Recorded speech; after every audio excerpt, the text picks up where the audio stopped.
Oman বিএনপির উদ্যোগে মহান বিজয় দিবস ও তারেক রহমানের স্বদেশ প্রত্যাবর্তন দিবস উপলক্ষে আলোচনা সভা এবং খালেদা জিয়ার সুস্থতা কামনায় দোয়া মাহফিলের আয়োজন করা হয়।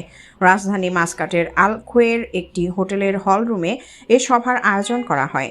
ওমান বিএনপির সাধারণ সম্পাদক জহির উদ্দিন রাজার সভাপতিত্বে যুবদলের সাধারণ সম্পাদক ইসমাইল হোসেন ভুইয়ার পরিচালনায় প্রধান অতিথির বক্তব্য করেন ওমান বিএনপির সভাপতি এস.এম. হারুনুর রশিদ। প্রধান বক্তার বক্তব্য করেন সহসভাপতি আবুল কালাম।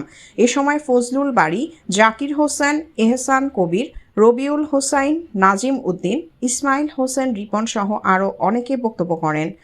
একজন খোদাভীরু, দেশদরদী, জনগণের প্রিয় মানুষ রাখতে পারে।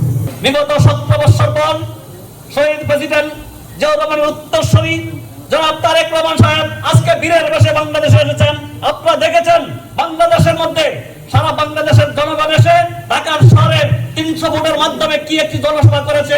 বাংলাদেশের মধ্যে ইতিহাসের মধ্যে এটার আর কোনো জনসভা হয়নি। রাজনৈতিক প্রজ্ঞা যা দেখি। সভায় জাহাঙ্গীর খানকে আহ্বায়ক ও মুক্তার প্রধানিয়া সদস্য সচিব করে দেশ থেকে অনুমোদিত স্বেচ্ছাসেবক দলের 61 সদস্য কমিটির আহ্বায়ক কমিটির পরিচয় করে দেয়া হয়। সভায় বক্তারা বলেন, তারেক জিয়ার আগমনের মাধ্যমে দেশের জনগণ নতুন দিনের সূর্যোদয় দেখেছেন। শহীদ জিয়ার 19 ও তারেক জিয়ার 31 দফা বাস্তবায়নে সবাইকে কাজ করে যাওয়ার আহ্বান করা হয়। আগামীতে দেশ পরিচালনার জন্য ধানের শীষের প্রতীকে ভোট দিতে দেশ ও প্রবাস থেকে ঐক্যবদ্ধ হবার পরামর্শ দেওয়া হয়। পরে বেগম জিয়ার সুস্থতা কামনা করে মোনাজাত করা হয়। মোহাম্মদ রফিকুল্লাহ, ওমান।